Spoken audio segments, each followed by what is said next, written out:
Баршаңызға сәлем, сіздермен бірге Айнұр. Бүгін мен сіздермен рогаликтің құпия рецепттерімен бөлісетін боламын. Құрамы 3 қана қоспадан тұратын өте оңай ең дәмді рогаликтер дайындайтын боламыз. Үшін бізге керекті заттар: ұн, сары май және қаймақ. Ең алдымен ыдысқа сары майды салып үгітіп аламыз. Оның үстіне қаймақ салып жақсылап араластырамыз. Ұн қосып илейміз. Қамыр өте жұмсақ, жабысқақ болып шығады.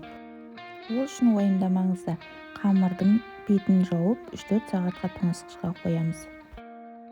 Қамырды тоңазытқыштан алып 80 граммнан бөлеміз. Шамамен 11-12 дана бөлік шығады.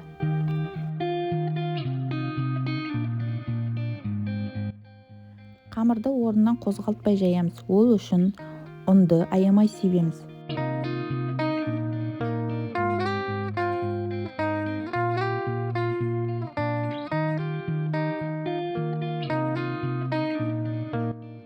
Біз қамырымызды жайып болдық. Енді оны 8 бөлікке бөлеміз.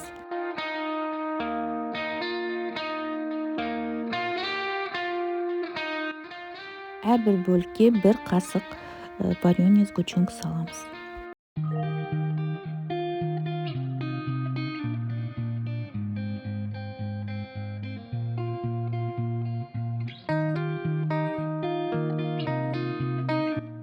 Рогаликтерімізді видеода көрсетілгендей қылып әдемілеп орап шығамыз.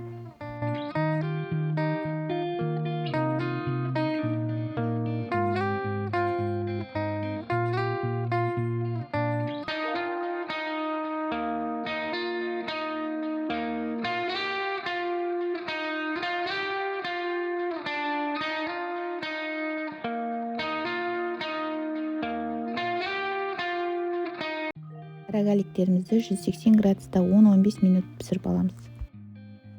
Піскен соң үстіне сахар не пудра себеміз.